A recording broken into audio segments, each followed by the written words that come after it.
Yo creo que Marcos Zapata es un niño que creció, ahora ya es un hombre que si tuviese que destacar una característica de él después de tantos años es que es un hombre todavía apasionado por las cosas de Dios.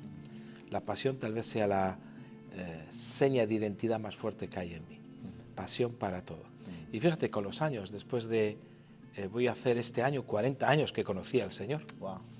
en el año 83, pues después de 40 años no solo tengo, uno diría, bueno, ha menguado la pasión, no solo no ha menguado, sino que es mayor que antes. Es una cosa sorprendente, yo mismo me sorprendo. Entonces, un hombre apasionado por las cosas que hace, tanto en el ministerio como en la familia, como todo lo que me pone el Señor por delante.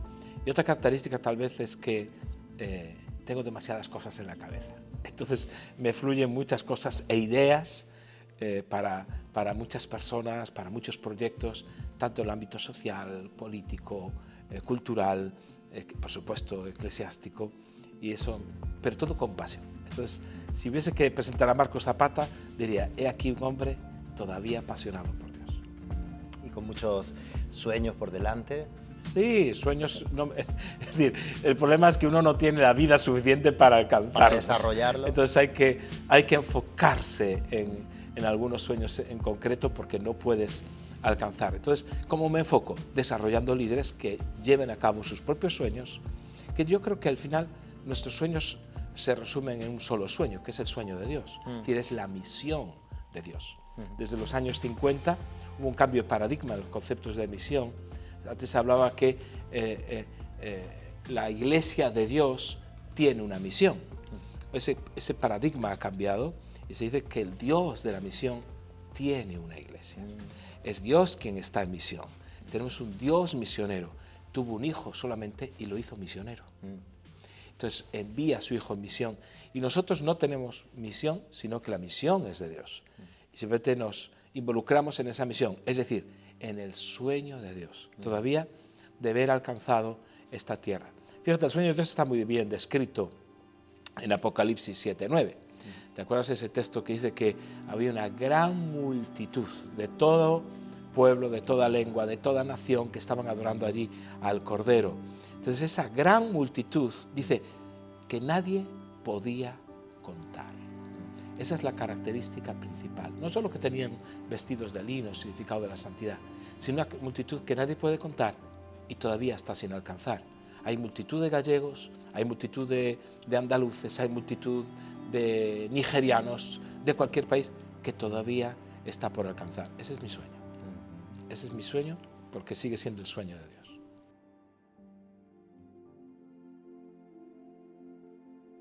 Bueno, yo era un joven, 20 años tenía, universitario, con muchas inquietudes. Es decir, yo soy una persona, fíjate, si Dios no sale a mi encuentro, yo no era una persona especialmente buscadora de Dios. Yo tenía muchas inquietudes sociales, sirviendo, mucha inquietud con niños, sobre todo con situaciones de riesgo, dificultad, niños con síndrome de Down, trabajaba con ellos con 20 años. Estaba en la universidad, estudiando en aquel momento magisterio, tenía muchas inquietudes políticas también, porque había una efervescencia en el país, llevábamos estrenando la democracia apenas 5 años, desde el año 77 en adelante que se aprueba la Constitución, hay las primeras elecciones generales y pues gana el Partido Socialista en el 82, hay unos cambios muy convulsos en poquito tiempo, entonces todos los jóvenes de aquella época teníamos inquietudes sociales, políticas. Entonces yo no hubiera buscado a Dios si Dios no sale a mi encuentro. ¿Y cómo sale a mi encuentro? Sale a mi encuentro porque en una de las vacaciones de verano de la universidad, pues iba pasando yo por mi ciudad, la ciudad natal, que es el Ferrol, entonces se llamaba Ferrol del Caudillo, que allí había nacido Franco. Entonces, paseando por allí, veo en la Plaza Mayor, en la Plaza de Armas, donde está el ayuntamiento, a un grupo de gente. Habría unas 80, 100 personas que estaban cantando, haciendo teatro. Me acuerdo que me paré a ver y a escuchar. Contaban testimonios de vidas transformadas, un toque y una onda así muy hippie, ¿no? Muy Jesus people, es decir, que se dice, ese toque. Me acuerdo que vi la parábola del sembrador, hoy sé que era la parábola del sembrador, es decir, un sembrador salió a sembrar, entonces, y me quedé a escuchar. Escucho y de repente empiezo a escuchar acerca del amor de Dios, de cómo Jesús había venido para morir en el lugar. De repente lo entiendo todo, y en aquel momento hacen una invitación a levantar la mano y a entregarse, y yo hago la oración, pero no levanto la mano. Eso fue un 1 de agosto de 1983. Wow. Hice esa oración y me fui para casa. Me fui para casa y yo decía, pero a ti ¿quién te manda? ¿Qué rollo religioso es este? Pero tú, ¿por qué te metes? Decía, había un diálogo interno. ¿Por qué te metes en este lío, no? Lo que yo no sabía es que entré en casa y Jesús entró conmigo. Wow. Ya no me dejó nunca. Al día siguiente, mi mente decía una cosa, pero mis piernas me llevaron a aquella plaza, a la plaza de armas. Volví a escuchar las predicaciones, teatro, testimonios, y cuando pidieron levantar la mano, yo levanté mi mano. Pero fíjate que había eso, 80, 100 personas.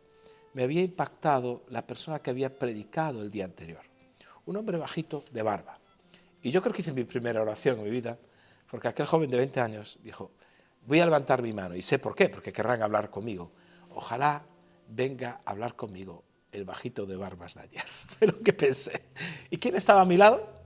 El bajito de barbas de ayer, el doctor Pablo Royce, un mentor y padre espiritual que me ayudó en muchas cosas a nivel intelectual, un gran formador que ya partió con el Señor. Y en aquella primera comunidad que nace en la iglesia en Ferrol, pastoreada por Segundo Navaza y Lola, que fueron mis padres espirituales, quienes me criaron, pues conocí así al Señor, de una forma sencilla. Es decir, yo soy producto de una campaña evangélica en la calle levantando mi mano, diciendo yo recibo al Señor. Y tal era el ambiente que había, que ese modelo lo reprodujimos durante todos aquellos años. Hacíamos campañas en la calle, teatro, porque enseguida te ponían a dar testimonio en la calle y a hacer teatro, con 6 meses de convertido y menos. Es decir, eso era parte de nuestra esencia, la calle. Nuestra fe se curtía en el cara a cara, en el tú a tú, en testimonios con personas, y hicimos multitud de campañas en aquellos años. De hecho, la iglesia que hoy pastoreo, porque yo estaba estudiando en la Universidad de Lugo, le empiezo a predicar amigos, empieza a convertirse la gente, se empiezan a convertir personas, y yo tenía 2 o 3 meses de más antigüedad en el Señor que ellos. Imagínate, yo tenía una experiencia de 3 meses más que ellos.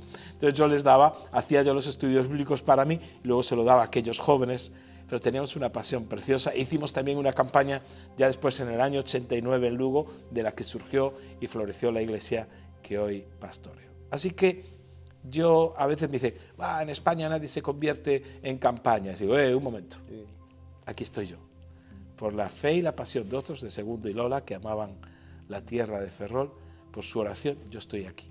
Y gracias a eso, otra iglesia en Lugo y muchas más cosas que luego sucedieron. Háblanos un poquito de tus años de formación. De formación, bueno, yo universitaria, ministerial. Fíjate, mis años universitarios fueron apasionantes, porque yo di testimonio a muchos amigos. Hasta el día de hoy me encuentro con viejos compañeros que dicen, aún me acuerdo cuando te levantaste en el claustro de profesores y dijiste, eso no es así, porque la Biblia dice tal.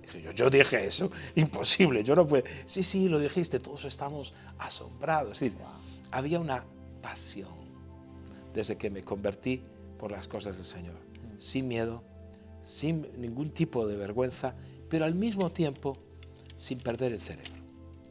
Nunca hemos dejado de tener la cabeza amueblada, bien amueblada. Entonces tuve varias fases de formación, una la universitaria y pues también la ministerial. La ministerial fue muy interesante porque para mejorar en mi pastoral empecé a estudiar también terapia familiar para ser un mejor consejero, y eso fue muy interesante.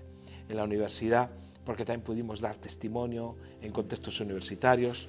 Después me formé también, ya no solo como consejero familiar, sino también me formé como experto en bioética.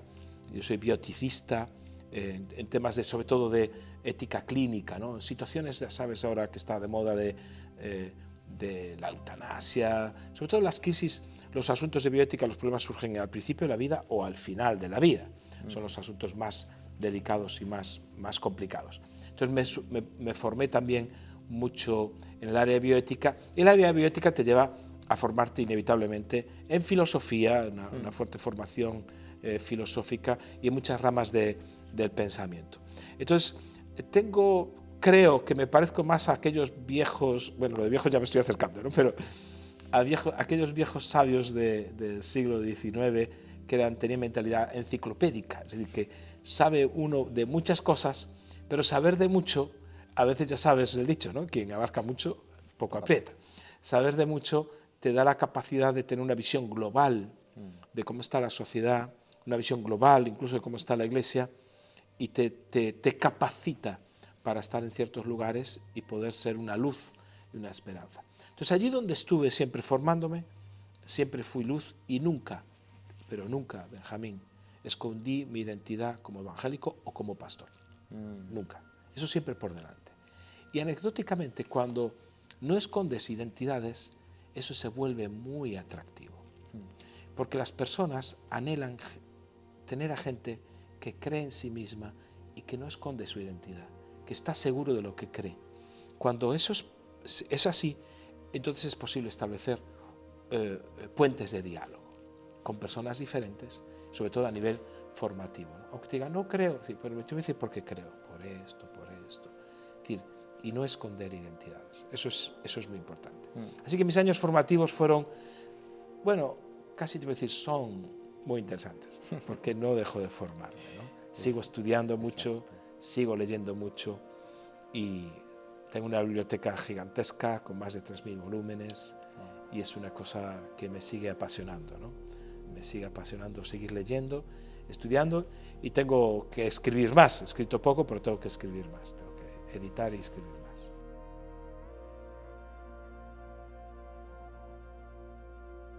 Personalmente, yo soy, hasta la última célula de mi cuerpo, un creyente pentecostal, carismático, lleno del Espíritu Santo. No hay posibilidad de hablar de pasión sin la presencia del Espíritu Santo en la vida. Cuando se enciende el fuego en la vida de un joven, está todo hecho. Después simplemente hay que encauzar, encaminar.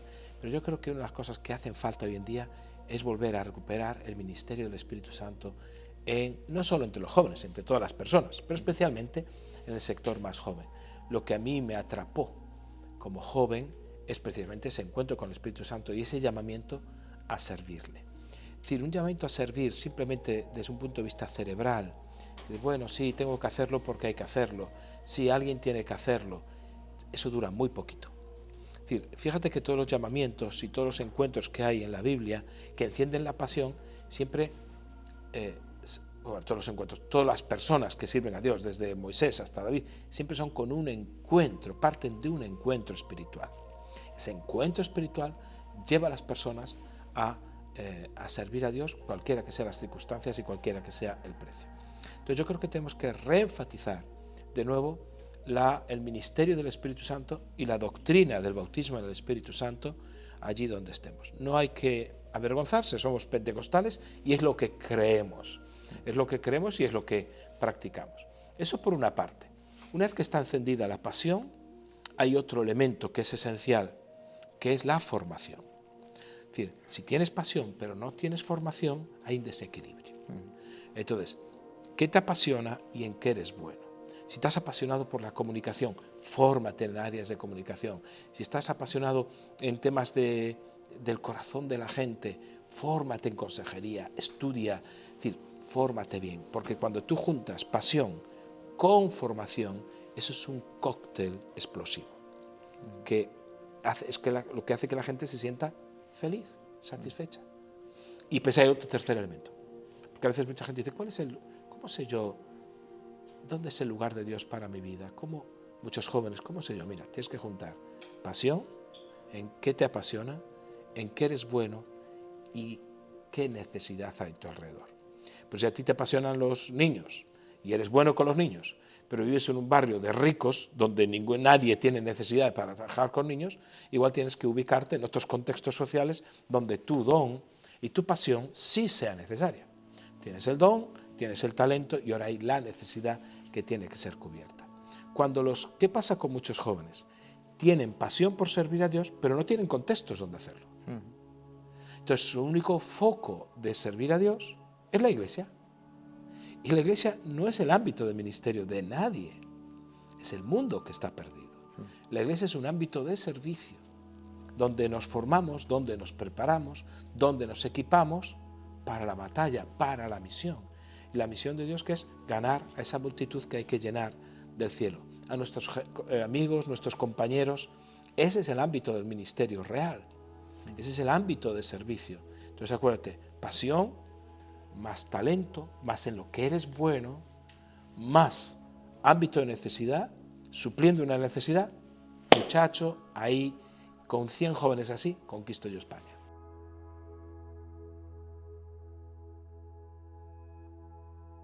Todos. Fíjate, alguien dijo que una generación de adoradores mató a una generación de evangelistas. Llegó un punto que todo el mundo quería ser adorador y cantante, pero nadie quería evangelizar. Es decir, hubo un desenfoque en la iglesia, a nivel interno. Ese desenfoque fue tremendo, al punto que ya no se pensaba en el mundo, sino en aquello que tiene reconocimiento. ¿Cuál es el error? Fíjate, Romanos, los primeros versículos de Romanos se habla de 3 llamamientos. Dice, llamados a ser de Jesucristo, llamados a ser santos, y dice Pablo de sí mismo, llamado a ser apóstol. Es decir, todos estamos llamados a ser de Jesucristo, que es la conversión. Llamados a ser santos es la separación, está separado. Y hay un llamamiento específico para cada uno que es llamado a ser apóstol. Es decir, en la conversión se producen esos 3 elementos. Me convierto, me santifico, es decir, no en el sentido de me meto en una urna y parezco un santo, en un convento, no se trata de eso, sino estar separado para algo, separado con un fin, con un propósito. En el caso de Pablo, ser apóstol, pero todos tenemos un ministerio, todos podemos ejercerlo. ¿Cuál es el problema? Que el desenfoque de la iglesia hizo que el ministerio se centrase dentro de la iglesia. Pero eso es un error que pasamos también los pastores, porque yo en mi oficio pastoral soy pastor, pero puede que como pastor, y es una cosa que Dios me habló claramente hace 5 años, entonces me volvió a decir, yo cuando me convertí era un evangelista tremendo, yo gané a muchísimas personas y crecíamos, pero después las necesidades del oficio pastoral dejaron que la persona de Marcos, que empezó a funcionar como pastor, la persona de Marcos dejó de ser el cristiano y empezó a funcionar como pastor, dejando de ser el discípulo. Es decir, la función, el oficio se comió al discípulo. Entonces el discípulo ya no predicaba, el discípulo ya no evangelizaba, el discípulo solo trabajaba de pastor. Y eso es una cosa que el Señor me confrontó, ya no con los jóvenes, sino conmigo mismo. Y el Señor me dijo, ¿dónde están tus discípulos? ¿Cómo? ¿La iglesia? No, no. Eso no son discípulos. Los que tú estás ganando, Marcos. ¿Por qué no estás ganando a tus vecinos, a tu familia, a tus amigos? No, eso ya, Señor, yo ya he predicado a toda esa gente. No, no. Es decir, y me di cuenta que mi pastoral se había comido a la persona de Marcos. Marcos ya no predicaba, Marcos ya no soñaba con ganar a sus vecinos, Marcos solo tenía tiempo para la iglesia. Un hombre así, ¿qué le puede transmitir a sus jóvenes? Lo mismo. La iglesia es el centro del mundo, ¿no, señores? El mundo es por lo que late el Señor. De tal manera amó Dios al mundo.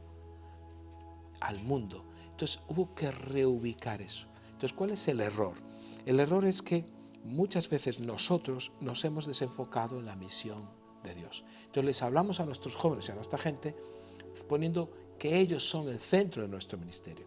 Si tienes problemas, ven a Cristo. Dios te tiene que sanar, en la iglesia tienes que tener amigos, compañeros, todo eso es sano. La iglesia, pues tiene que haber celebración, tiene que haber crecimiento, tiene que haber colaboración, tiene que haber cuidado. Todo eso está bien, pero ese no es por lo que existe la iglesia. ¿Qué hay que volverle a recuperar a la iglesia, especialmente a los jóvenes? el sentido de misión y de propósito.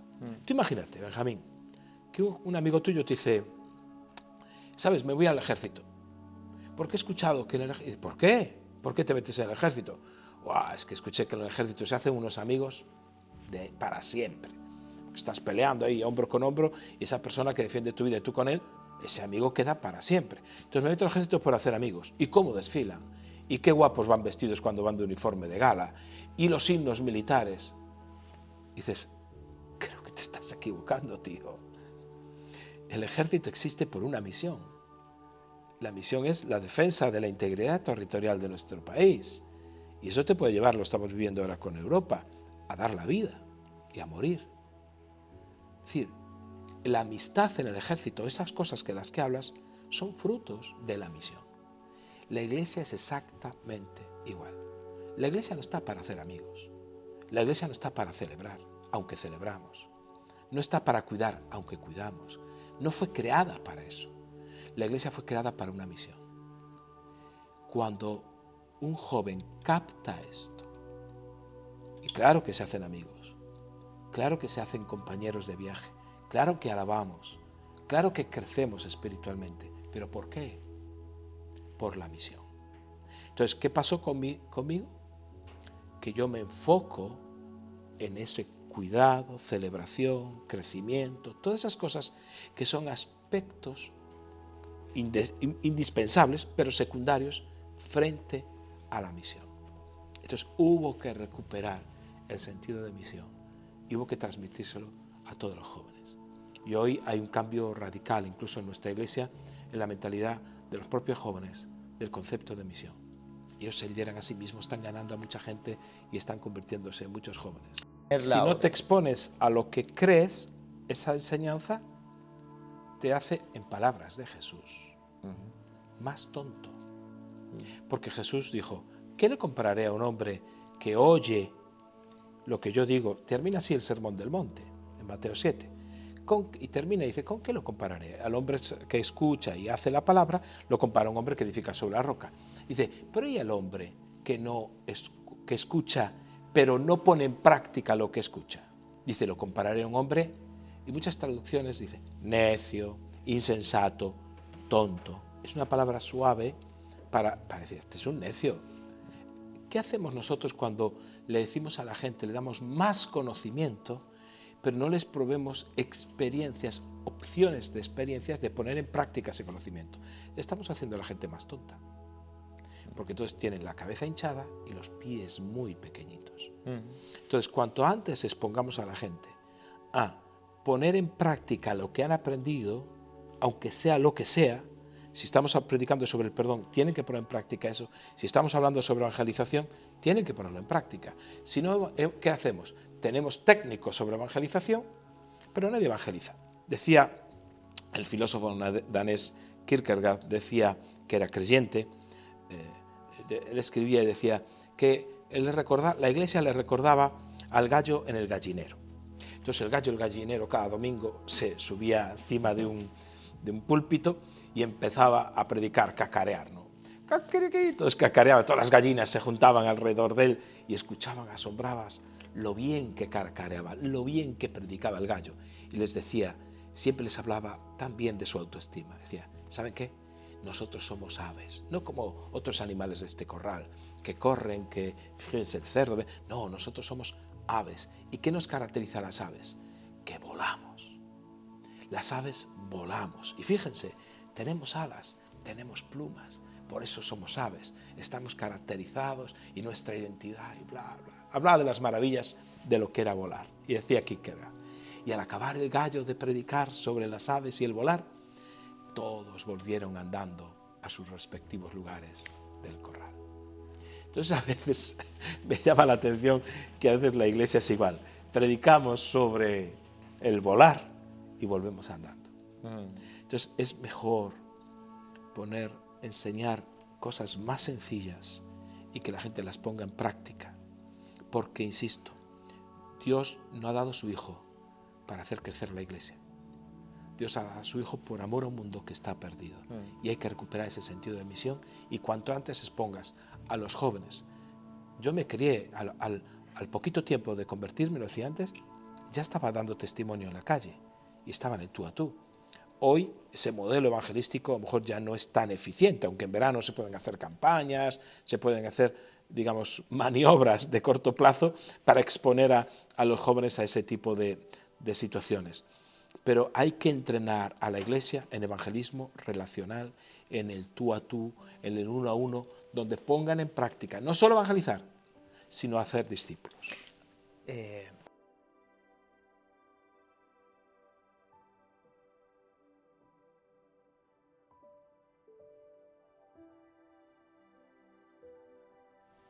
Sí, no.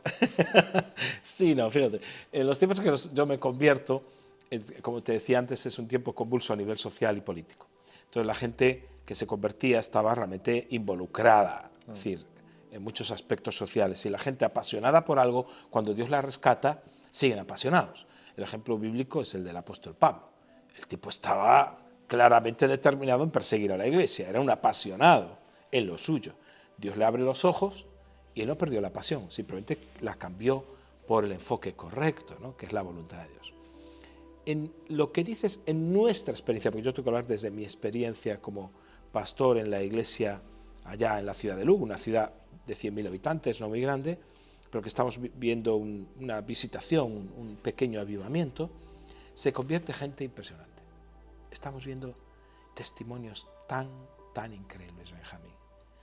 Vidas transformadas, gente no solo sanada a nivel físico, estamos viendo milagros de provisión, milagros de sanidades instantáneos que están ocurriendo.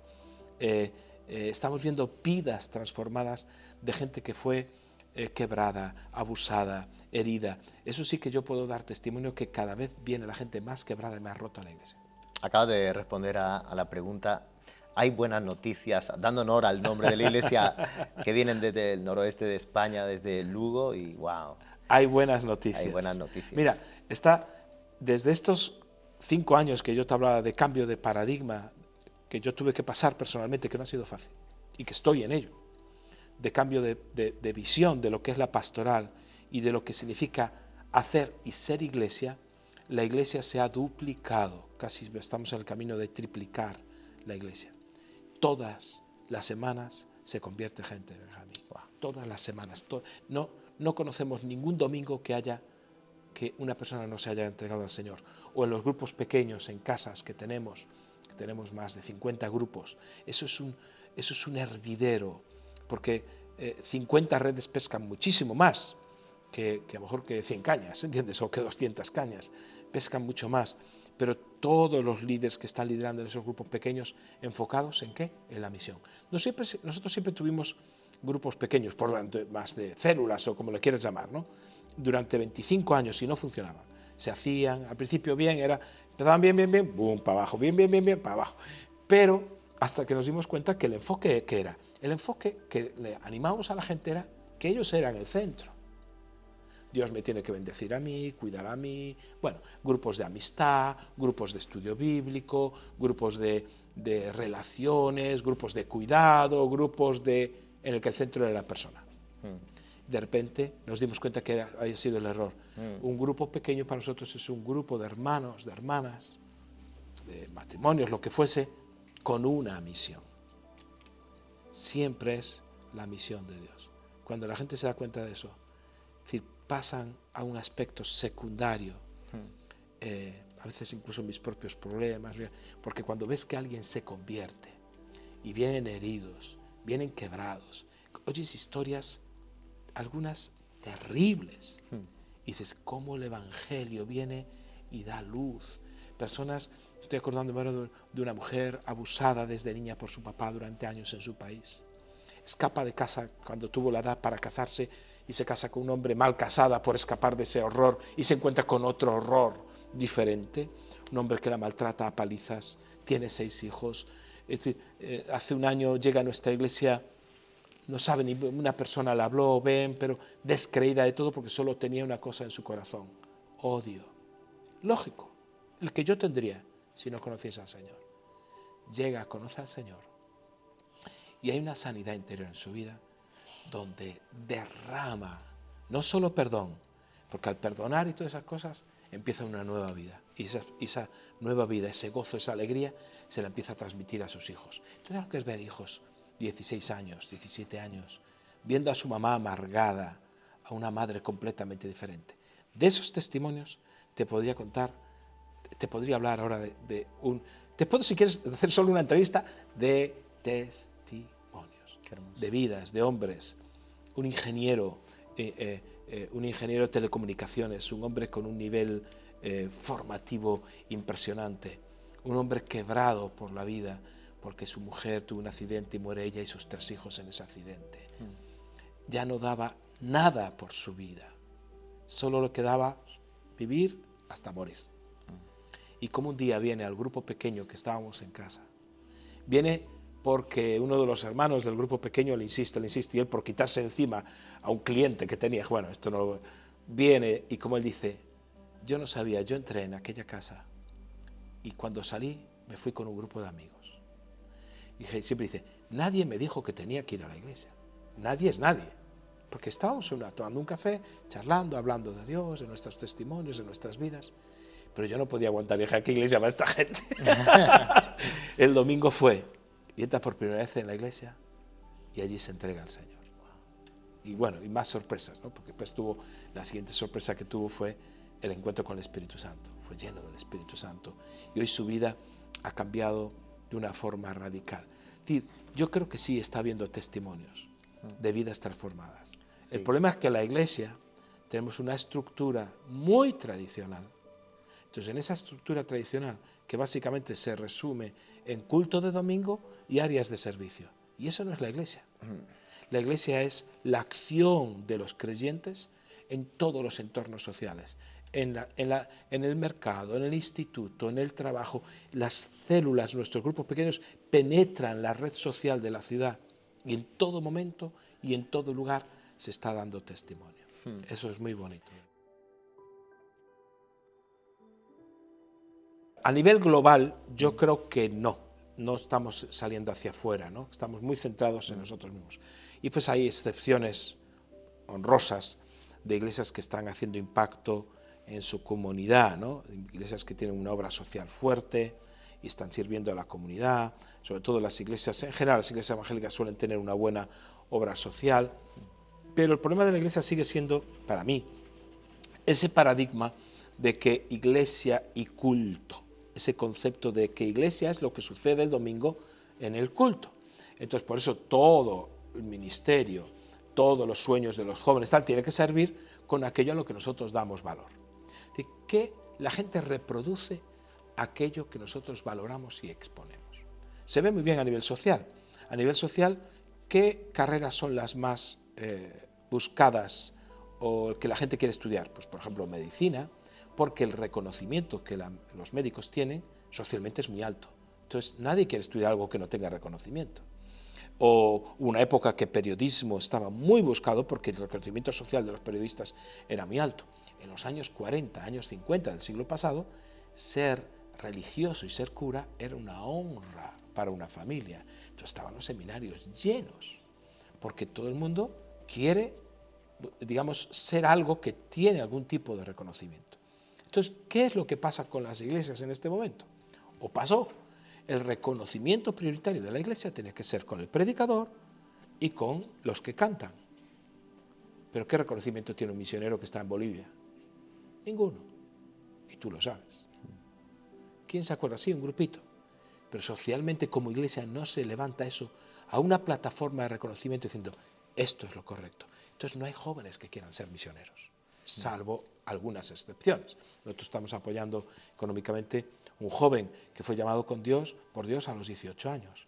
Se le quemó el corazón y con 20 se fue ya a servir a Dios a la zona de Asia del Sur, no puedo decir ni siquiera el nombre del lugar, un sitio dificilísimo, dificilísimo, y allí lleva ya pues 7 o 8 años sirviendo a Dios. Son contadas excepciones, pero eso es lo que yo pongo en valor. El ejemplo de este hermano lo pongo en valor para que la gente quiera decir, reproducir eso.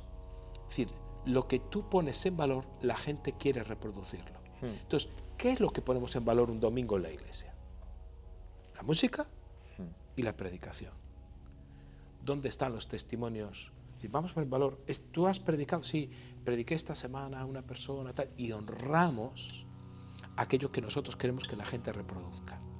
Entonces, en ese sentido, a nivel global, salvando muchas excepciones, porque también hay muchas agencias misioneras, hay entidades que están trabajando en la evangelización y mirar hacia afuera, como Decisión, hay agencias misioneras que están viendo hacia afuera cómo evangelizar, pero la Iglesia a nivel global sigue teniendo esa identificación de culto de domingo con Iglesia. Entonces las personas muy difícilmente van a ser llamados hacia afuera, porque nosotros no valoramos eso.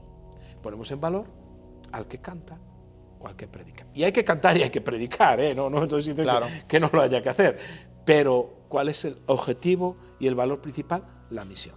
Entonces, nosotros, por ejemplo, como Iglesia tenemos una obra social fuerte para la ciudad. Hemos llegado a atender, no sé si ahora mismo estamos en 700 familias que atendemos como congregación, dándoles comida, dándoles, digamos, una obra social asistencial, comida, ropa. En este momento de crisis sabemos lo que ha pasado, ¿no? Estamos hablando de 3.500, a lo mejor, o 4.000 personas que puedan pasar por nuestras manos, es decir, un 4% de la población de la ciudad. Eso es una barbaridad. Aparte, digamos que a nivel también especializado en trabajo con menores, con jóvenes, en situación de riesgo social, pues a través de una fundación que creamos, pues trabajamos con niños, con casas y con el gobierno, junto con el gobierno, pues trabajamos con todo el tema de jóvenes delincuentes, jóvenes que han pasado, que cometen delitos, ahí los trabajamos nosotros en la provincia de Lugo. Tenemos casas de acogida, no como iglesia, sino como la Fundación Educativo Social Dignidad. Entonces, trabajamos mucho eso, es decir, tenemos una obra social muy, muy fuerte, pero eso no es la iglesia. Claro. La clave, el impacto de la obra social es directamente proporcional al coste personal que tú pagas. Es decir, si yo como ONG o como iglesia doy de comer a los necesitados, no tiene poco impacto social. ¿Por qué? Porque una persona viene a buscar su comida y, oye, es lo que tenéis que hacer, porque eso es la iglesia, es lo que tenéis que hacer. Entonces no hay ese impacto. Ahora, si yo, Marcos, con mi grupo pequeño, de que somos unos cuantos hombres, vemos a un amigo, a un vecino, a alguien que está pasando mal porque lo han despedido, porque no tiene paga, porque está sin papeles, lo que sea, y entre todos juntamos y le pagamos el piso ese mes, cambia la cosa. Porque dirán, wow, me lo pagó Benjamín o Marcos, entre ellos. El impacto es otro. Por eso, el impacto social es directamente proporcional al coste personal. Por eso la iglesia a veces le falta, no me olvido de la pregunta, ese salir fuera, ese impacto hacia afuera, porque todo se hace de forma institucional. Entonces, el pastor Marcos hacía institucionalmente el reparto de comida, pero ¿y la persona de Marcos? Por eso esa identificación de pastor Marcos. Es decir, yo sigo siendo la persona que quiero que me llamen Marcos antes que ninguna otra cosa. ¿Sabes? Yo creo que cada ciudad tiene un ritmo. Es decir, permíteme esa parábola, si quieres, ¿no? Es como musicalmente. Hay ciudades que van así, otras. ¿Y qué ocurre? Cada ciudad tiene un sentir, tiene un ritmo. Hay algo que tiene cada ciudad, una característica. ¿Qué ocurre con la iglesia? A veces si tú tienes una ciudad que va así y la iglesia quiere venir y se produce una distorsión. No hay conexión entre la ciudad y la iglesia y el cuerpo de Cristo. Entonces, ¿qué tenemos que nosotros sentir, captar el ritmo de esa ciudad? ¿Y dónde se expresa el ritmo de una ciudad? En los valores que celebra. ¿Qué celebra una ciudad? Sus fiestas. Entonces, ¿qué celebran? En el caso de Lugo, aparte de tener un santo que fue famoso, San Froilán, y se celebran las mejores fiestas de Galicia, porque ahí se cierra el ciclo en octubre y se come un pulpo increíble, así que si quieres comer el mejor pulpo de Galicia tienes que venir a las fiestas de San Froilán. Pero se inventaron hace unos años una fiesta turística que fue un exitazo, que se llamó el Art de Lucus. Ardelucus hace que toda la ciudad, que es de origen romano, la ciudad se funda en los tiempos de Jesucristo, y la rodea una muralla romana que es la única que se conserva entera en el mundo de aquella época. Wow. Y se conserva entera, es una cosa preciosa de visitarse. Así hago un poquito de patria aquí también, ¿no? Si no has visto Lugo, tienes que venir a pasear la muralla por encima, que la paseas entera. Wow. Kilómetros paseando una muralla que se conserva tal cual la diseñaron los romanos. Entonces, fíjate, hacen una fiesta que se llama Ardelucus. Y Ardelucus lo que se hace es que la ciudad se convierte en romana, y al convertirse en romana, vienen multitud, cientos de miles de personas a visitar la ciudad. Entonces pensamos, ¿cómo podemos nosotros servir a nuestra ciudad? Nosotros somos ciudadanos de la ciudad. Claro. ¿Cómo podemos ser parte de eso? Entonces, hablando en una reunión, decía, pues lo que vamos a hacer es ir y dar folletos. ¿Y cómo va a ser ir a dar folletos a un tipo que está romano, vestido de romano? De arriba abajo, porque aquello es como Hollywood.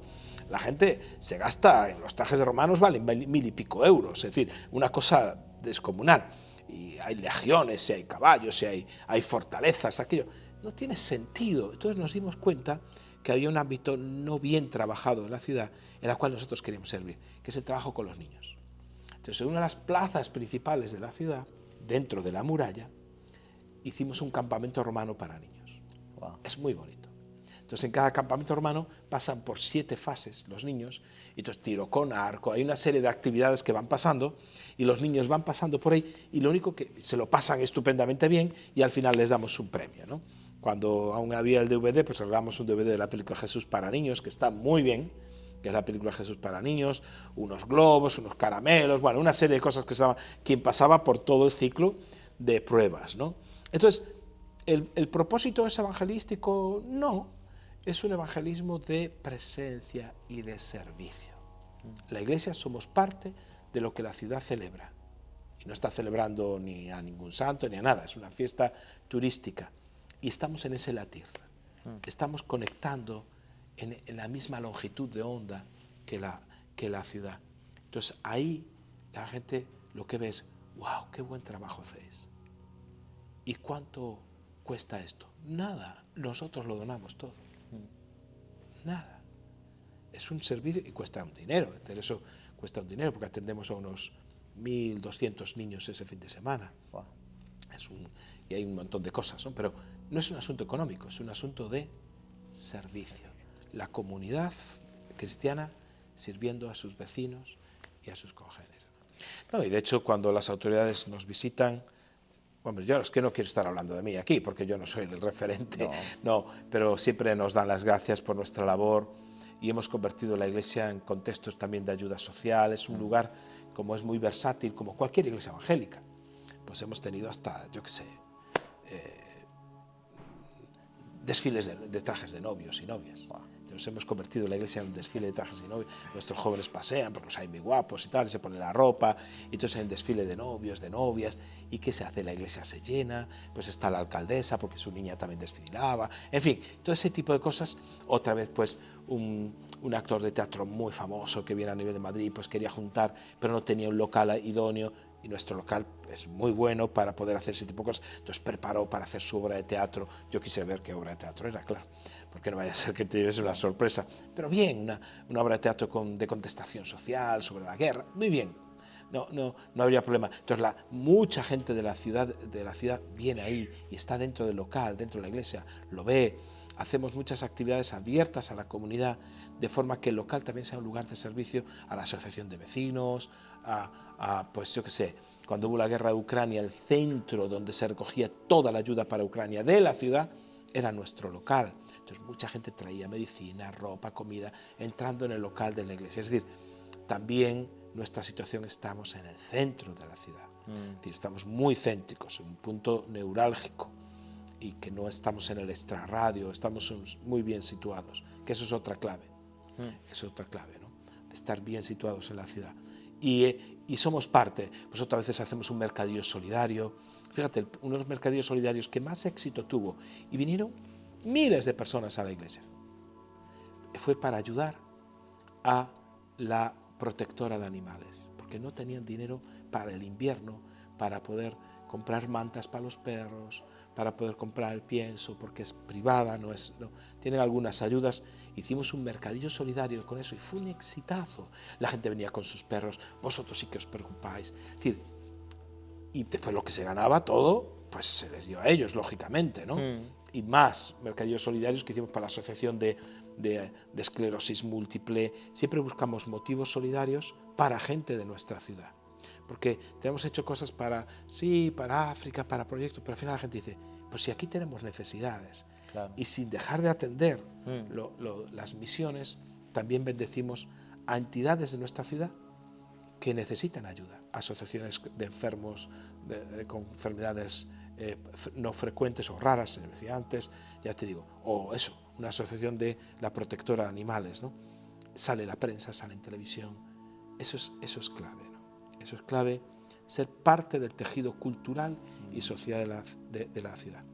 Recuerdo una vez que fuimos a hacer una campaña al norte de Lugo, en la costa de Lugo, es una costa maravillosa. Lugo tiene las costas más bonitas, incluso en el ranking de playas más importantes, siempre hay una que está entre las 10 primeras del mundo, que es la playa de las Catedrales, que se llama. Siempre está ahí.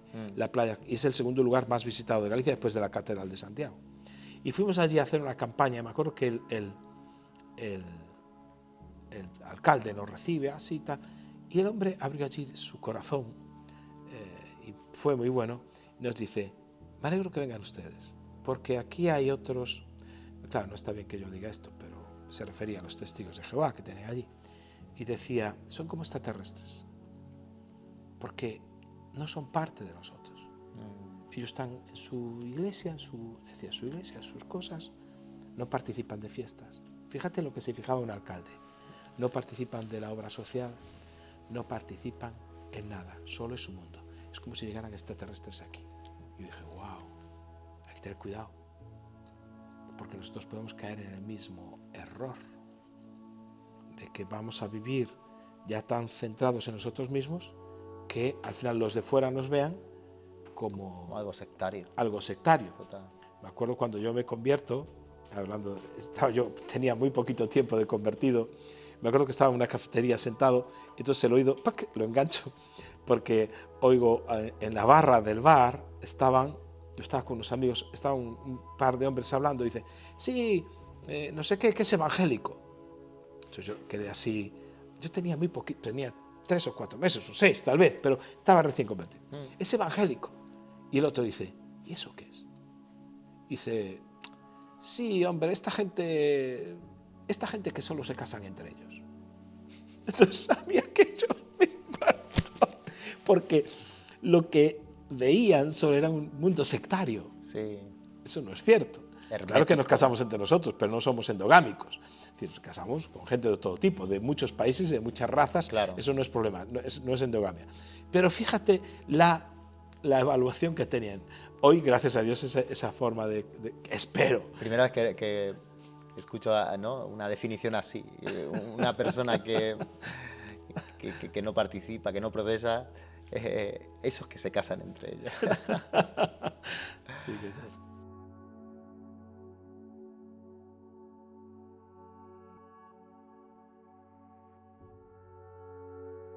La pregunta está muy bien traída.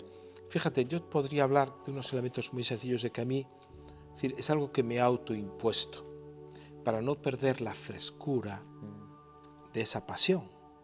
Es decir, normalmente las responsabilidades pastorales que hay que llevar a cabo, pues te llevan muchas veces, si te vuelcas en ellas, a desenfocarte en aquello que te apasiona. Hay que mantener lo que te apasiona y al mismo tiempo llevar a cabo las responsabilidades pastorales. En mi caso, yo me he autoimpuesto lo siguiente, como persona. 1, siempre estar en un contexto social que no sea la Iglesia involucrado, en algún ámbito.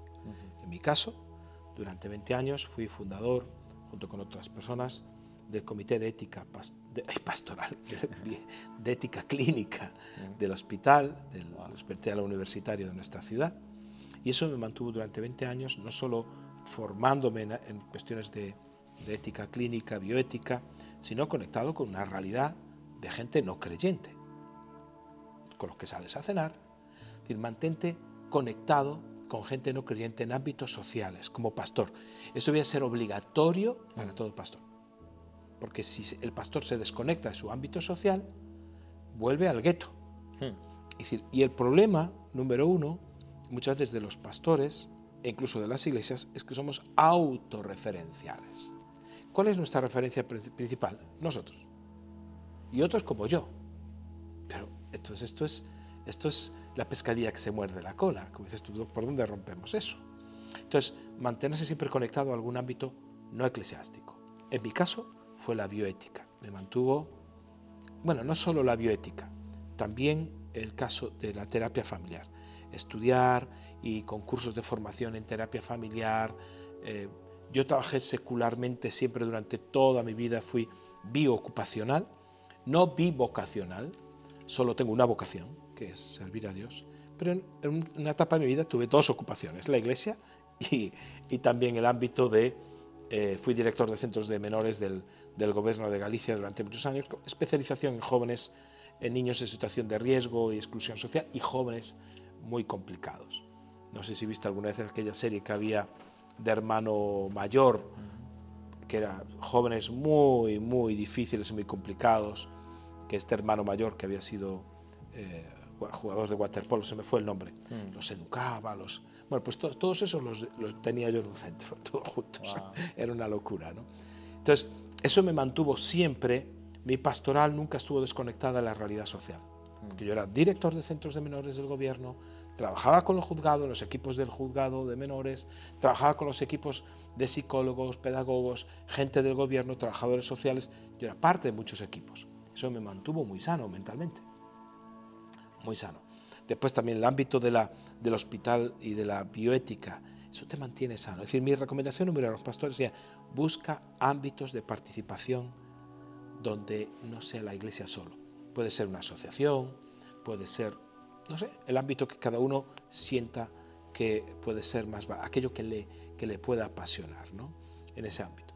Y un segundo aspecto es, que para mí es vital en este momento, tengo que estar activo en hacer discípulos, personalmente. Es decir, tengo que estar ganando gente, yo, Marcos tiene que estar ganando gente. Entonces yo tengo, en mi Biblia, te abro mi primera página y tengo 10 nombres de 10 hombres por los que estoy orando. Eso me hace que esté en una situación de alerta continua. Porque estoy orando por esos 10, pero a lo mejor me encuentro con un camarero, un hijo de paz por los que estoy orando. Si hay un hijo de paz en este hotel, yo he orado al entrar en este hotel. Digo, si hay un hijo de paz aquí, porque a lo mejor puede ser alguien del lobby, ¿quién sabe? Eso me mantiene alerta. Entonces el hecho de estar siempre no perdiendo nuestra capacidad de ser testigos de Cristo en cualquier contexto es esencial para cualquier pastor. Cuando un pastor deja de evangelizar en su vida personal, algo ha pasado que hay que revisar. Y 3, mantente siempre conectado con la generación joven. Es decir, mantente siempre o discipulando, o al menos si no discipulando, cerca de la generación joven, como pastor. Si ya eres joven, pero siempre con una generación más joven que la tuya.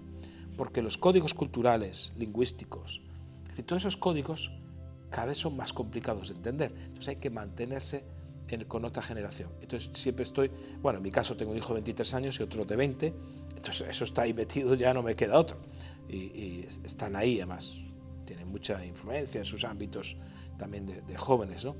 Pero siempre me he preocupado de estar conectado con una generación más joven que yo y si es posible, transmitiendo lo que yo sé a esa generación, discipulando, trayendo, que me acompañen en algún viaje, conversando, quedando. Entonces esos 3 ámbitos. Conéctate socialmente. 2, mantente ganando a alguien al que tengas que enseñarle de nuevo. No, oye, tú discípulalo, no, tú, otra vez, los primeros pasos. Eso es enriquecedor, a un nivel, predicando, volviendo a quedar con alguien para tomar un café y poderle dar testimonio. Y 3, mantente conectado a la generación joven. Si haces eso, es difícil que te seques. Es difícil que te conviertas simplemente en un profesional.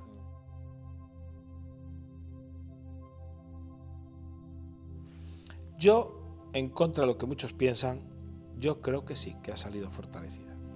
¿Por qué digo en contra de lo que muchos piensan? Porque muchos tienen una visión de la Iglesia desde un ámbito muy localista, muy personal.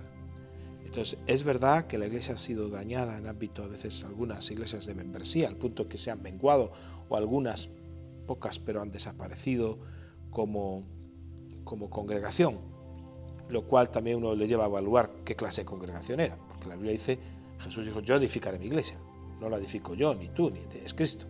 Si una iglesia desaparece completamente, es decir, que la gente se ha insertado en otros lugares que tal vez no tenía que haber ni siquiera existido. Eso sería tema de otro debate. Yo creo que, es decir, ha menguado en algunas iglesias la aportación económica debido a la crisis, ha llegado mucha más gente necesitada a las puertas de las iglesias, gente refugiada, ha llegado por miles en todas las iglesias de España, ¿no? De Latinoamérica especialmente, de Venezuela, de otros países, pero a nivel global yo lo que veo es una iglesia más fortalecida. ¿Por qué? Porque uno, la iglesia fue muy rápida reaccionando en ámbitos de reflexión. La reflexión que hubo pastoral durante la pandemia fue increíble. En la Alianza Evangélica, que yo presido, y entre otras entidades, también la FEREDE y otras, convocó muchas reuniones donde muchos líderes se juntaban para reflexionar qué vamos a hacer, qué futuro nos espera. Es interesante, porque faltaba ese elemento. La pandemia trajo lo que nos obligó a sentarnos a muchos líderes, a hablar sobre el futuro que tenemos por delante como iglesia y en nuestro país. Eso en sí mismo ya fue saludable. Y de esa reflexión surgieron muchos proyectos y muchos movimientos que están ahora mismo, por ejemplo, en Europa, ¿no? Movimientos como Exponential, NPC2, M4, de plantación de iglesias a nivel de toda Europa, que están impactando en muchísimos lugares, que en España también están a través de un movimiento, por ejemplo, que se llama La Plaza. La Plaza es un contexto que reúne, pues, pensando en la plaza de un pueblo, ¿no? Ahí nos juntamos para tomar un café todos. Pues la plaza lo que reúne es a todas las personas que sueñan con la plantación de iglesias, sea gente de oración, de estrategia, evangelistas, todo tipo de personas se juntan en la plaza para hablar sobre la plantación de iglesias en España. Entonces, la pandemia sí trajo una unidad en el cuerpo de Cristo a nivel ministerial que antes no había. Había algunos intentos, pero esto lo ha reforzado. Y ha hecho otra cosa, que es que muchas barreras denominacionales, siendo, para mí creo que es saludable la familia denominacional, es muy saludable pertenecer a una familia denominacional. Personalmente no creo en las iglesias que son independientes, creo que tienen más problemas que beneficios.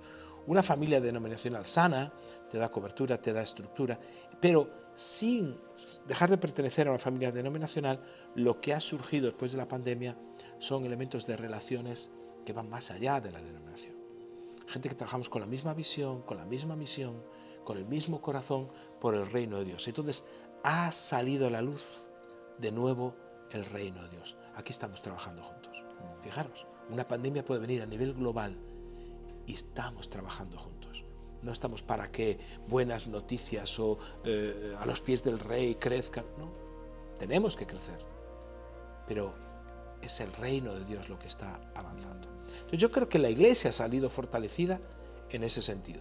Y después hay iglesias que yo conozco que han salido también con un crecimiento considerable en su membresía, ¿no? Nosotros somos un ejemplo por la visión que tenemos de trabajo en grupos pequeños, pero podría hablarte de otros muchos ejemplos que están ocurriendo en Valladolid, en pueblos pequeñitos de Córdoba, en Sevilla, en Valencia, en muchos lugares donde iglesias han crecido, han prosperado después de la pandemia. Entonces yo creo que sí. Fíjate, el crecimiento de la Biblia viene siempre dado por dos factores. Uno es, esencialmente, la persecución. Acuérdate cuando Faraón decide perseguir a los hebreos, y era porque crecían. La opresión hizo que la iglesia creciese. Fuese los hermanos que vivieron los tiempos de la dictadura de Franco, todos recuerdan con anhelo aquellos tiempos. Dice que había una pureza, incluso la gente se convertía, había un crecimiento. Tiempos de persecución, había crecimiento y había un espíritu tan sano en las iglesias. Era algo tremendo. Pero la otra clave que hay de crecimiento tiene que ver con la llenura del Espíritu Santo. Llega Pentecostés y hay un crecimiento. El libro de Joel, profeta menor, pues habla de lo mismo, ¿verdad? La llenura del Espíritu Santo en aquellos días de Espíritu sobre toda la carne, etcétera, etcétera. Que conocemos ese texto, Joel 2, pero después dice que toda persona va a conocer. Hay un conocimiento y todo aquel que invocare el nombre del Señor será salvo. Es decir, hay un crecimiento. Y fíjate, tal vez en estos momentos estemos alumbrando un nuevo tiempo de persecución distinta. No es una persecución física, aunque podemos llegar a eso, es una persecución que tiene que ver más con el pensamiento, que va a tener unas derivadas legales también. Sobre la ética. Sobre la ética, sobre nuestra capacidad de libertad de expresión en temas que hay, de sexualidad, de familia, etcétera, etcétera. Pero si se junta la persecución con la llenura del Espíritu, que es lo que pasa en Hechos se junta llenura del Espíritu y de repente viene la persecución. Eso es una bomba. Son los dos elementos. Entonces, ¿qué ocurre con la pandemia? No es persecución en el sentido de persecución, pero sí es en el sentido de crisis. Claro.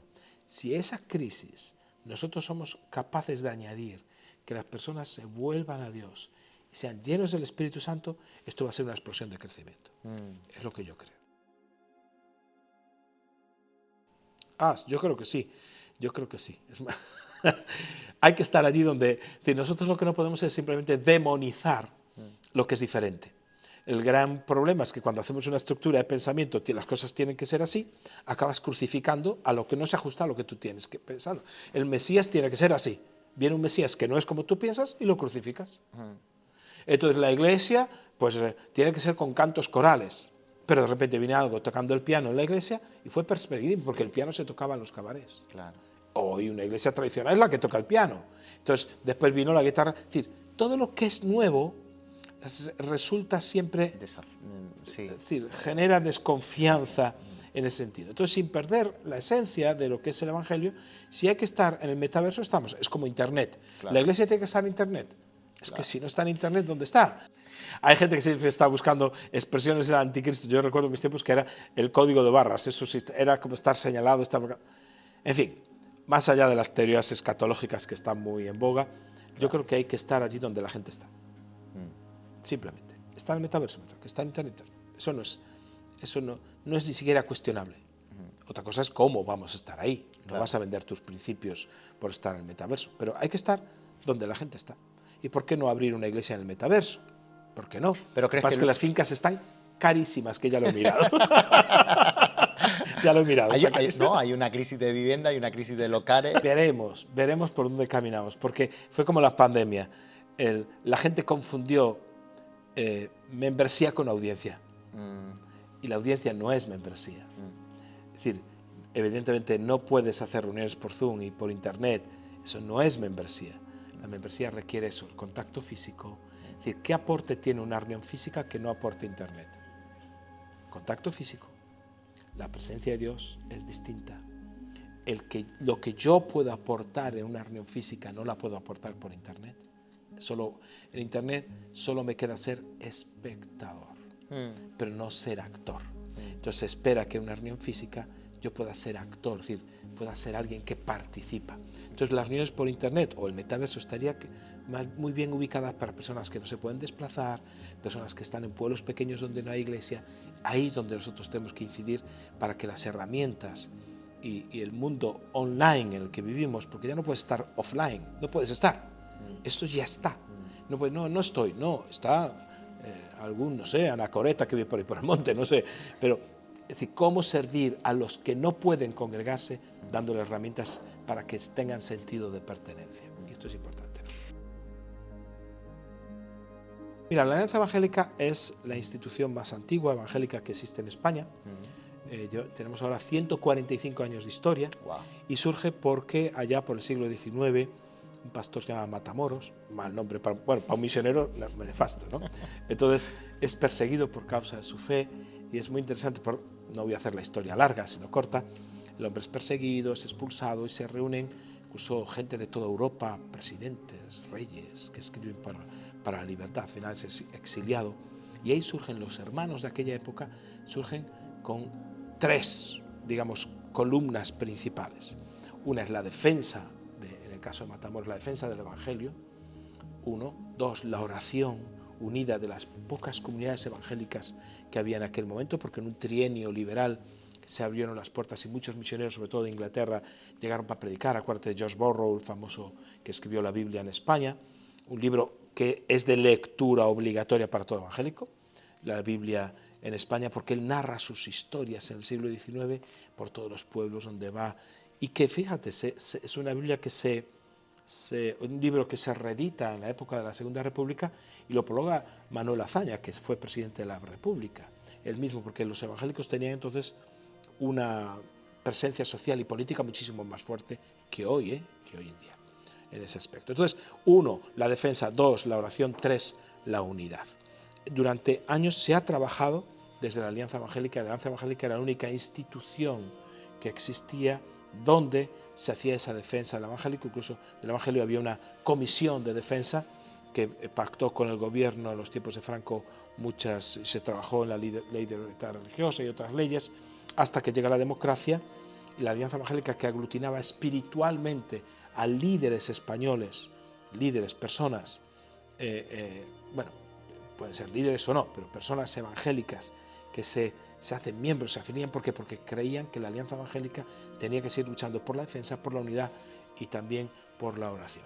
Entonces, esa comisión de defensa, cuando llega ya a los acuerdos con el Estado, la Alianza Evangélica, digamos que se corta el brazo, se desmembra de la comisión de defensa para poderla convertir en la actual FEREDE, porque necesitábamos un organismo muy representativo de entidades religiosas que nos defendiera delante del Estado o que pudiese llevar a cabo los acuerdos que cristalizaron en el año 92. ¿Cuál fue el papel de la Alianza? La Alianza queda como un organismo representando a la Alianza Evangélica Europea y a la Alianza Evangélica Mundial, que somos más o menos unos 600, 700 millones de creyentes, y nosotros somos los representantes de esas alianzas. La Alianza Evangélica Mundial y la Europea tienen una función vital en este momento, porque nos representan ante la ONU, ante cualquier situación. Tenemos oficina en la ONU y tenemos oficina de derechos humanos también en el Parlamento Europeo. Entonces, cualquier tipo de defensa o, digamos, situación que pueda afectar a los evangélicos, nosotros tenemos una voz. Y anecdóticamente, la Alianza Evangélica Española en este momento es de las más respetadas a nivel mundial. Es decir, nuestra voz está siendo escuchada en todo el mundo, en propuestas legislativas de mucho tipo, en fin, no quiero entrar en detalles, pero estamos siendo muy, muy activos en ese sentido. Entonces, digamos que hay un ámbito de representación legal delante del Estado, pero hay un ámbito de representación espiritual de la Iglesia en España.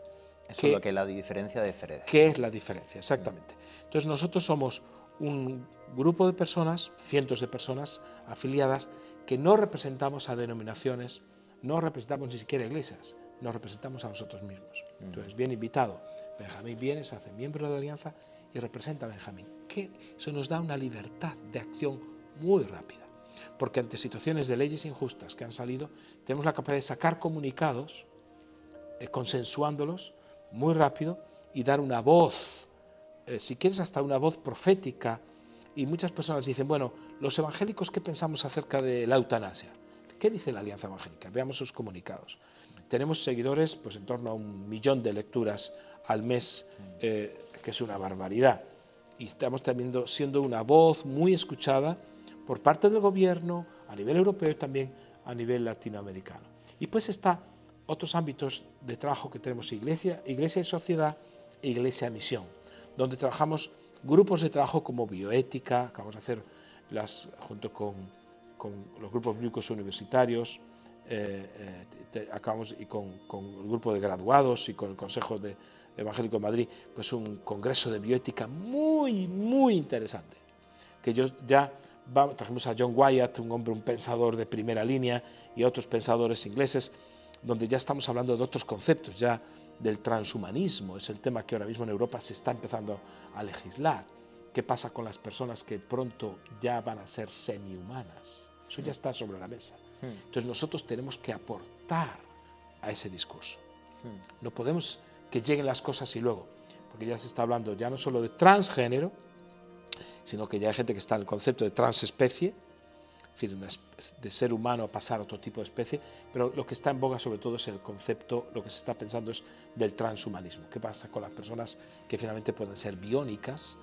Y en fin, hay pensamiento en todo ese tipo de cosas. Entonces ahí el grupo de bioética trabaja en esa área, el grupo de familia, el grupo de trabajo familia trabaja de maravilla en ámbito, por ejemplo, de los nuevos modelos familiares. Hizo un encuentro vía internet por Zoom con especialistas. Solemos reunir a los especialistas que en España trabajan en cualquier ámbito, por ejemplo, la familia, de cómo afecta a los nuevos modelos de familiares que existen y que no son los que clásicamente están enmarcados dentro de las iglesias, pero están ahí. ¿Qué tenemos que hacer? ¿Cómo tiene que ser esa pastoral? Tenemos otro grupo de trabajo en pastoral, donde trabajamos toda la lucha, tenemos formación para luchar contra la pornografía dentro de las iglesias, que está siendo un consumo alto. Todo el tema del duelo y del suicidio también lo trabajamos. Y también lo que llamamos Now Generation, que es la nueva generación de líderes, cómo preparar y formar a la nueva generación de líderes que ya están sirviendo a Dios, juntándoles y trayéndoles visión de futuro. Podría hablarte de lo mismo, de misiones. Misiones, se ha creado la plataforma española de misiones, que en este momento aglutina a todas las entidades que trabajan en misiones. Podría hablarte de mujer y sociedad, sobre cómo la mujer evangélica está afectando, históricamente ha hecho cosas impresionantes para la sociedad. Puedo hablarte también de todo lo que es la iglesia, nosotros como iglesia, en el debate público a nivel político, cómo podemos traer una respuesta en lo que es la vida pública, qué respuestas traemos. Ahora, en 15 días, pues tendremos una reunión en Córdoba donde se juntarán pensadores, hacemos una ponencia conjunta entre periodistas, historiadores, una de las mujeres más influyentes de España, que está en la lista de las 100 mujeres más influyentes, van a estar hablando sobre el tema de la crisis. Y también un evangélico. ¿Cómo se responde a la crisis? Y ahí tenemos la voz también. Entonces, me van a matar los hermanos que trabajan en las diferentes áreas de la alianza, pero tenemos en la sociedad presencia y también en la iglesia. Tenemos un grupo de trabajo sobre infancia que ha hecho el primer congreso de infancia, donde han juntado más de 700 personas que están trabajando en infancia y trayendo gente de Latinoamérica con un desarrollo teológico sobre la infancia, porque no hay nada escrito sobre teología e infancia. No hay. Somos pioneros en eso. Entonces, trayendo ponentes que hacen teología sobre la infancia, para que el niño no sea solo el objeto de nuestro ministerio, sino que sea el sujeto del ministerio. Es decir, podría hablarte de muchas cosas de eso. Entonces, la alianza en este momento está teniendo lo que yo te decía al principio. 1, la pasión. 2, la formación. Gente muy bien formada. Tenemos una escuela de participación política para formar a nuestros jóvenes en política desde el pensamiento protestante. No porque me gusta la política luego me formo, no. Que como protestante, ¿qué puedo aportar a la política? ¿Cuál es la agenda política que todos los protestantes podemos tener en común? Entonces tenemos la pasión, que sigue siendo la misma que unió a nuestros hermanos hace 150 años, 145. Ahora estamos preparando nuestro 150 aniversario, creo que lo merece, el número es muy redondito y se merece algo especial, y contamos con vosotros para dar seguimiento a eso. La pasión, la formación, necesitamos formarnos en todas estas áreas que te decía, en todas las áreas, gente bien formada. La ignorancia no glorifica a Dios. Abre tu boca y yo la llenaré. No se refiere a eso. Gente muy preparada para que en todos los ámbitos de la sociedad tengamos una respuesta evangélica y una respuesta protestante. Y la necesidad, acuérdate, pasión, formación y necesidad. Todavía en España hay necesidad de un grupo de gente, un grupo humano, hombres y mujeres, apasionados por Dios, que se junten, no denominacionalmente, que se junten con esa pasión. Es decir, no, tenemos que traer una luz y tenemos que ser respuesta a las necesidades aquí en España y en Europa, especialmente Europa. En el mundo también nos metemos, sobre todo tenemos mucha influencia. Incluso hemos tenido oportunidad de presentar documentos en la Organización de Estados Americanos sobre familia y cosas que han sido recibidas y bien aceptadas. Y al día de hoy tenemos foros donde se nos escucha en Latinoamérica, muy importantes. Pero tenemos, como españoles, tenemos algo que aportar. La Iglesia española está muy bien equipada. Tiene gente con la cabeza muy bien amueblada. Entonces, ¿qué hace la Alianza Evangélica? Pone el foco en lo que Dios está haciendo. Hay gente, por ejemplo, tenemos un trabajo que vamos a empezar también, un grupo de trabajo sobre gente mayor, personas mayores. Hay gente que está haciendo un trabajo extraordinario. Hay que poner eso que estás haciendo en tu localidad y ponerlo al servicio de toda la Iglesia Evangélica. Estamos empezando también un grupo de trabajo con personas con discapacidad auditiva, que llamamos sordos, que son los grandes olvidados de las iglesias. Entonces, hay gente que está haciendo un trabajo estupendo y digo, ¿por qué que solo afecta a una localidad o a una iglesia? No, eso hay que amplificarlo, es lo que hace la Iglesia, la Alianza Evangélica, amplificarlo para poder preparar a muchas personas, y las comunidades de sordos pueden asistir a las iglesias. Te van a ir, todos los sordos de Murcia van a ir a la iglesia, si hay introductor, porque no hay nada para ellos. Tiene un grupo de trabajo que se llama Alianza Joven, de muchos años, que hace un trabajo muy bueno, formando a líderes de jóvenes, mucha formación. Tenemos un encuentro que se llama En Red, desde hace muchos años, interdenominacional, como todo lo que hace la Alianza es interdenominacional, En Red, donde ahí se forman. Pero trabajamos íntimamente pegados a los grupos bíblicos universitarios, a GBU. La Alianza no tiene la vocación de sustituir a nadie en lo que ya está haciendo. Entonces, apoya y, lo que decía antes, amplifica y pone el foco para que, mira, esta persona está haciendo esto en la universidad. Entonces, lo que hacemos es apoyar, promover el trabajo del GBU, que lo está haciendo muy bien, y con una editorial que han desarrollado, como es la editorial Andamio, que se han dedicado a sacar libros con un perfil diferente que no vas a encontrar en otras editoriales. Entonces, lo que hacemos es trabajar precisamente en red con estas otras entidades, y somos casi entidades hermanas, GBU, grupo de graduados bíblicos, que ya los que han terminado ya la universidad. Fíjate, hay tres colaboraciones, hay tres cosas grandes, mejor dicho. Está lo que se llama el gran mandamiento, que es amar al Señor sobre todas las cosas y a tu prójimo como a ti mismo. Está lo que se llama la gran comisión, que es predicar el Evangelio a todas las naciones y hacer discípulos en todas las naciones. Pero en ese momento estamos hablando de otra cosa grande, que es la gran colaboración, que es, ha llegado el momento, y estamos en ese momento, que es lo que la pandemia ha provocado, donde tenemos que colaborar todos juntos y necesitamos sumar esfuerzos. Y si me permites, desde aquí, como presidente de la Alianza Evangélica, yo pido la gran colaboración, yo pido que las personas digan, oye, no solo aplaudo a la Alianza, quiero hacerme miembro. Esto es muy importante. Que no es por 60 euros que cuesta al año, creo, o algo así. No es tanto por el dinero, es por decir, mi apoyo no solo es moral, quiero decir que estoy con vosotros en ese sentido, porque la labor es ingente y las dificultades son muy grandes. Entonces estamos en ese momento de la gran colaboración.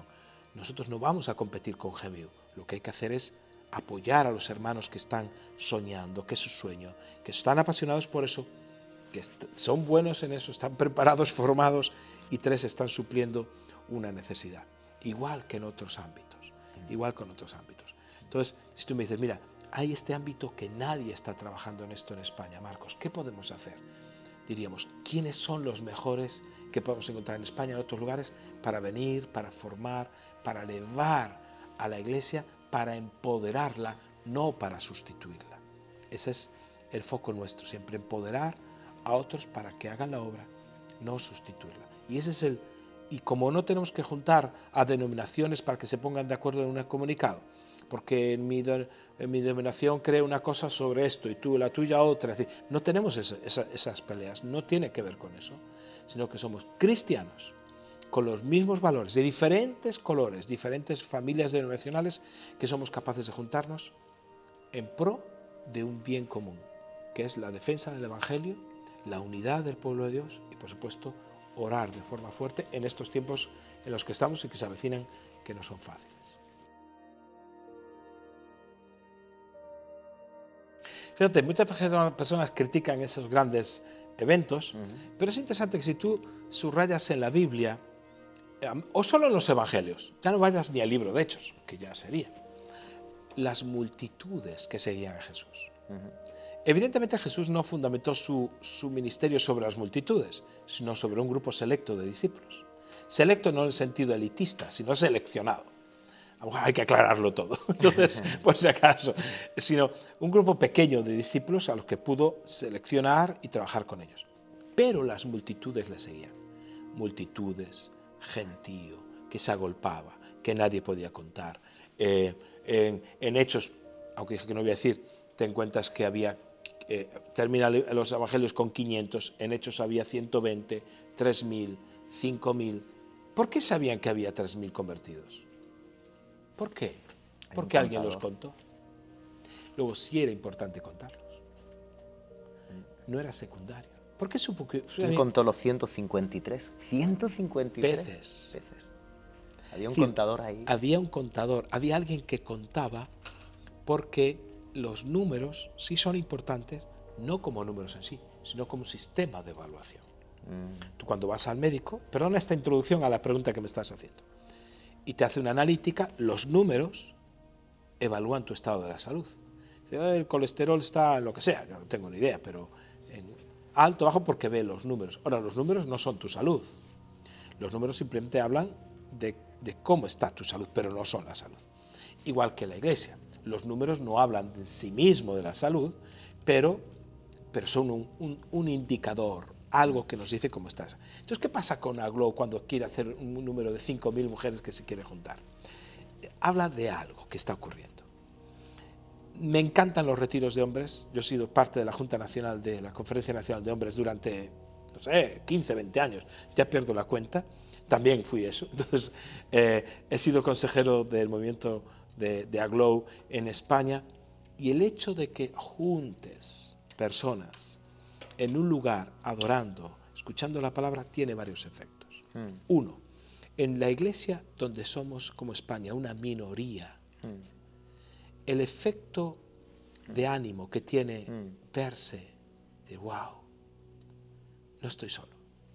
Yo puede que esté solo en un pueblo y voy a la conferencia de Aglow, bueno, puedo, la mujer, y estamos allí en un pueblo solas, somos una iglesia pequeña, pero llegamos aquí y hemos visto, como este fin de semana entre los dos congresos, 1.500 mujeres.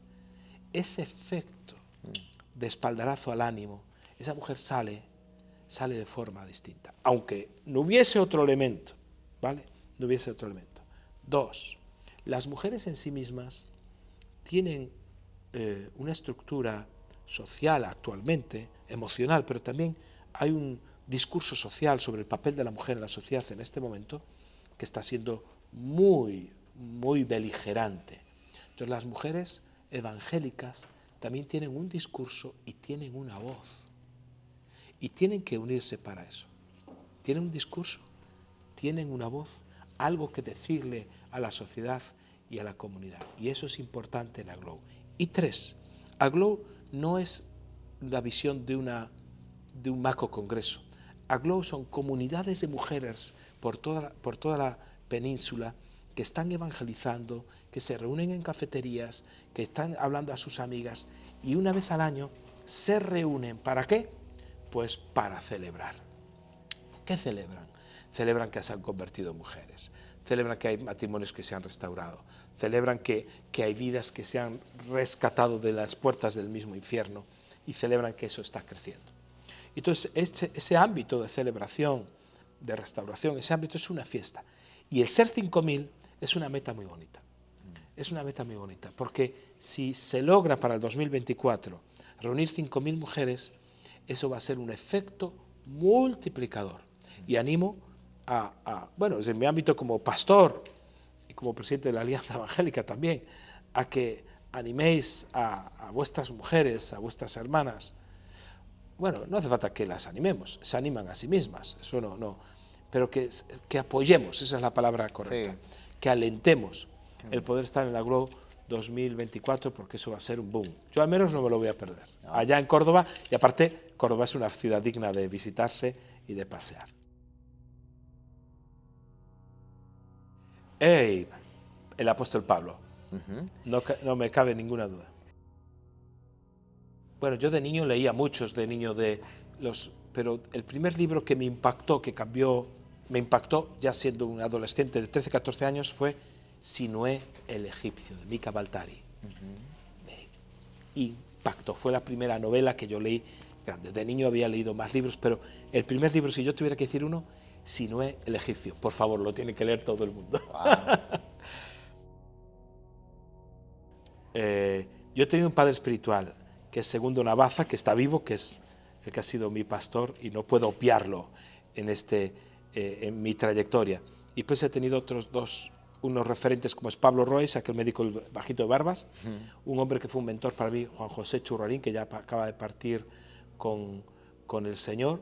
Y pues tengo un círculo de amigos muy fuertes, a los cuales si yo tengo que abrir mi corazón, se lo abro, ellos tienen acceso a mi vida, a mi matrimonio y a mi familia, pero prefiero no decir el nombre porque es una cosa que queda en nuestra intimidad. Pero sí tengo personas que tienen ese acceso y tienen el permiso de entrar y son también mentores emocionales. Podría hablarte desde, por supuesto, Lo que el viento se llevó, y dirás tú, pues ¿dónde va eso? ¿No? Yo era un chavalito cuando esas películas se hacían, o desde películas que son muy tiernas, que son conmovedoras. Es que podría hablarte varios títulos, pero una favorita no la tengo, no diría. Pero bueno, voy a hablar ahora como un hombre. Yo me he visto, yo no sé si 10 veces Gladiator. Pero bueno, pero habría más. El diario de Noah me parece una película. Una palabra muy... Influencia. Influencia. Yo sé que queda fatal, bueno, queda así tan, pero me encantaría ver España siendo evangélica, protestante. Wow. Y que la influencia protestante sea normalizada, que Es eso un sea... 2% lo que representa, ¿no? En este momento yo creo que se habla de un 1% de la población en ese momento, ¿no? Y el catolicismo un 10%, si no me equivoco. Bueno, tiene más teóricamente, pero funcionalmente creo que está en un 20 y pico por ciento funcional. Pero si nosotros pudiéramos llegar a ser un 10% de la población, se hablaría de una forma diferente de nosotros. Verlo, el fútbol, sin duda. El fútbol, verlo, también lo jugué de chaval, practiqué el balonmano. ¿Y ejerces, llevas a cabo algún deporte? No, hago paseo, tengo bicicleta estática y tal, pero ahora mismo no practico ningún deporte. Empecé con el golf, me aburren todos los deportes que son solos. A mí me gustan los deportes de equipo. Me aburre el resto. Esto es un aburrimiento, todo estar solo haciendo algo en la bicicleta, no sé qué, todo me aburre en equipo, porque yo necesito ese equipo y pasármelo bien con los amigos. Wow. Me gusta Coldplay, me parece que es secular, dices. ¿Cristiano? Cristiano. Me gusta Elevation mucho, como... bueno, soy un fan de Danilo por razones emocionales también. Todo lo que es su último trabajo ha sido excelente a un nivel impresionante. Está todo en YouTube, pero me gusta mucho Elevation, me gusta... son un grupo, Jesus Culture, que es un... pero si tuviese que elegir un grupo para decir, me quedo con esta discografía, Delirious. Eso, muchacho. Wow. Me encanta. Sí, cocino y cocino bien. Últimamente le doy bastante a la cocina y cocino, según mi suegra, cocino muy bien. Wow. Y eso son palabras mayores. Sí. Trasnochar. Dice, la carrera la estudié siempre de noche. Ahora, con más edad, me cuesta más trasnochar, reconozco. Pero yo soy una persona que siempre he funcionado en los silencios. Necesito silencio para producir. Y la noche era el momento idóneo para estudiar. He escrito una guía pastoral contra la violencia de género para la Iglesia, que tuvo un éxito en su día impactante, porque la primera que se escribió, o de las primeras que tuvo mucha difusión. Estoy hablando de... Bueno, paramos de contar en las 150.000 descargas, que eso, y era gratis. Dije yo, qué pena no haber pedido €1. no para mí, sino para un proyecto de ayuda a mujeres maltratadas, ¿no? Porque la guía era para eso. También con Pablo Martínez, el psiquiatra, el doctor Pablo Martínez, escribió una guía para la prevención del abuso espiritual, que eso es una guía muy interesante. Además, lo interesante es que él hizo la parte pastoral y yo hice la parte técnica. Es como que cambiamos los roles, ¿no? La parte bíblico-pastoral y yo hice una parte técnica, una aportación técnica. Y se puede descargar todo de la página web gratuitamente de la Alianza Evangélica. Y sí tengo varios proyectos empezados ¿Algún título nos podrías...? Sí, pero espero que nadie me lo robe. Si lo digo igual dice, qué idea alguien, porque yo soy lento en escribir. Pero fíjate, tengo una guía pastoral para el acompañamiento en el duelo. De hecho ya la tengo escrita, me falta solo, no he terminado una parte educativa en el duelo en el niño. ¿Qué pasa cuando un niño pierde a su papá, a su hermanito? ¿Cómo vive eso? Porque el pensamiento mágico está muy presente ahí. Bueno, en fin, estoy atascado en ese punto. Y tengo un libro ya empezado, tengo 2 libros empezados. Uno se va a titular El poder de la iglesia pequeña. Interesante. Eso sería para hablar. Y otro que tiene que ver sobre procesos de transición en la iglesia, de una iglesia tradicional, de corte, estructura tradicional, a una iglesia, a un modelo celular. Una es, para perseverar en la fe, es haber tenido un encuentro con Dios. Cuando uno tiene la convicción interna de que has tenido un encuentro con Jesús y que Jesús te ha llamado, mira, ya pueden venir tormentas, ya puede venir esa convicción interna. Yo he conocido a Dios, yo he conocido a Jesús y Él me ha llamado. Quedémonos con esa convicción te sostiene en las horas más oscuras. Ahí puedo dar una charla larga, ¿eh? Bueno, para tener un matrimonio saludable, lo primero que tienes que es saber perder. Tienes que saber perder. No pasa nada. Elige las batallas. Hay que saber perder. Porque al final siempre ganan ellas. Entonces, ¿para qué perder el tiempo con batallas? No, eso quiere decir que, fíjate, un matrimonio saludable tiene unos elementos. No te voy a decir ninguno de los que están en los libros, ¿vale? Porque estos ya los leen los libros. Uno, la capacidad de reírse juntos. Esto es muy importante. De verdad. ¿Por qué? En mi experiencia como terapeuta, como consejero familiar, he visto que uno de los elementos predictores de divorcio mayores hasta un 75% son cuando en una pareja que está reunida después de una serie de sesiones ves que se hablan, cuando hay un intento por parte de uno de ellos de bajar la tensión con humor, con un chiste, y el otro no se ríe. El otro ya no se ríe con él. Ya no puede. Es un predictor de un 75% de posibilidad de divorcio. El alimentar, el poderse reír juntos, es decir, disfrutar de la vida juntos, tener un proyecto de vida en común, esto es nuestro, no vidas separadas, eso es una clave para un matrimonio. ¿Qué terapia, qué terapéutico es reír juntos? Reír juntos. El reírse juntos es esencial, ¿vale? Es muy importante saber encontrar esos encuentros de decir, bueno, hemos peleado, hemos discutido, pero después dices, bueno, pero alguien da un chiste, hace una broma, baja una tensión, se ríe y la otra persona se ríe.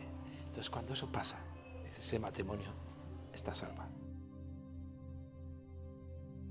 En este 2023, Dios me está hablando, pues llevamos poquito tiempo, sobre el fruto, pero no sobre cualquier fruto, sobre, aparte de lo que Dios me ha hablado aquí en este congreso que estamos, me ha vuelto así, me ha hablado muchísimo, es el concepto. ¿Tú te acuerdas cuando, es que voy a predicar, ¿te acuerdas cuando en aquella parábola a Jeroboam, bueno, le dice, para hablar estaban buscando rey en Jueces capítulo 8, de que los árboles buscan a quien reine. Y dice, bueno, pues le dijeron al olivo, reina tú. Y dice, ¿he de dejar yo el aceite que honra a Dios y que honra a los hombres por ir a rey? No. Pues la vid, reina tú. Y dice, ¿he de dejar yo el vino que alegra a Dios y alegra a los hombres por ir a rey? No. Y dice, reina tú, le dicen a la higuera, ¿he de dejar yo mi dulzura que alegra a Dios y alegra a los hombres por ir a rey? No. Fíjate, cuando los árboles fueron a buscar un rey, los tipos fueron muy listos. Fueron a buscar a alguien que daba fruto. Wow. No fueron a buscar cualquier cosa. Y esos que daban fruto no cambiaron el llamamiento que Dios les daba por su identidad de quiénes eran a cambio de una posición y de un estatus. Wow. Ser rey. Pero ser rey para ellos implicaba tener que dejar hacer aquello que les apasionaba, para lo cual tenían talento y era una necesidad. Esas 3 cosas que te he repetido todo el tiempo. Entonces, pero fíjate, ningún olivo da aceite, el olivo da olivas.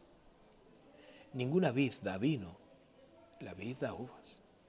Sin embargo, dijeron, ¿he de dejar yo mi aceite o mi vino? Es decir, que entre la uva y el vino, entre la oliva y el aceite hay un proceso. Entonces, una cosa es el fruto que damos y otra es el fruto procesado por el trato de Dios. Ese es el fruto que se necesita en España. Y fíjate, España justo tiene 2 cosas que son símbolo en todo el mundo: vino El aceite. y aceite. Esos 2 símbolos. Cuando el buen samaritano se para y se encuentra con aquel hombre herido, dice que curó sus heridas con vino y aceite, los 2 símbolos del Espíritu Santo. Y si algo nos sobra en España, ¿qué es? Vino y aceite, del mejor a nivel mundial. Tenemos esas 2 cosas, que es fruto de una iglesia que ha sido tratada durante años por una persecución, por una trituración del franquismo, por circunstancias difíciles, pero la iglesia ya no solo tenía fruto, sino que dio vino y aceite. Y como el buen samaritano, en el 2023, ¿sabes qué es lo que hace falta? Vino no sobra, aceite ya tenemos, solo hace falta alguien que pague la cuenta. Y eso tenemos que ser tú y yo. Alguien que diga, yo pago la cuenta de este hombre hasta que sea restaurado, que es nuestra nación. Así que nos ha tocado vivir el momento de pagar la cuenta. Eso es apasionante lo que nos queda por delante.